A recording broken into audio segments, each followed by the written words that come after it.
Hello, my name is Richard Morgan and I am an English teacher. I've been doing this for the last 4 years in a language school in Russia, and now I teach by Skype, which is what this short film is all about. So, how does it work? Well, the first thing I'm going to ask you to do is to get a book. But which book? That depends entirely on you. It could be a book on aviation or business English, or perhaps a book for young learners. So, now we have decided what we are going to teach. How are we going to teach it? I find that in classes such as business English, a formal approach is usually the best. But hey, what if you're a teenager or a young learner? Is the formal approach always going to work the best? I don't think it is. So, I have to find a different way of teaching, because I'm teaching with a different age group and different material. And what about young learners? Young learners are different. Well, they have much better things to do with their lives than learning boring English classes. In fact, they're only there because their parents want them to be there. Their attention span is likely to be short. They get bored easily. So what do? Well, let me tell you, you make your lessons fun and exciting. How do you do that? Let me introduce a new word to you. The word is realia, and realia means real things. Now, I'm a great fan of bringing realia into my lessons, and this works well for all age groups.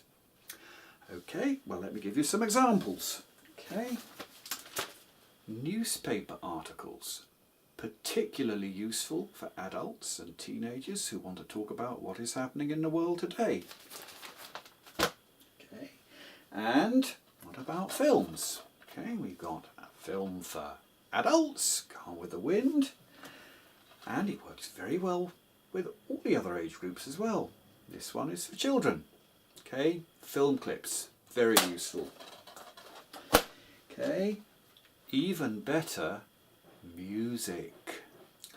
I always try and find out the musical tastes of my students, because this makes it much easier to adapt the lessons to them.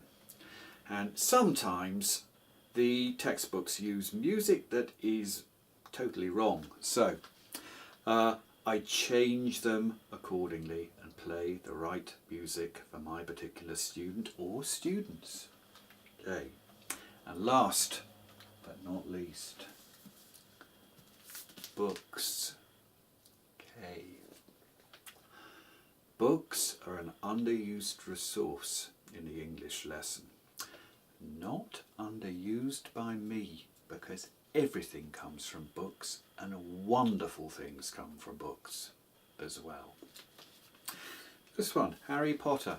There was a line in a Harry Potter story, and it went something like, they were looking at pictures, why isn't this picture moving? Because all the photos in Harry Potter books, they moved. Unlike the real thing, of course. And this sums up what I try to do to my books. I try to make them come alive. And this approach works very well, I find, with books for young learners, because not all the stories in young learner books are any good. And so I am always on the lookout for new and more exciting material. The Three Railway Engines. The Sad Story of Henry. Once an engine attached to a train was afraid of a few drops of rain. It went into a tunnel and squeaked through its funnel and never came out again. wonderful stuff by the Reverend Audric.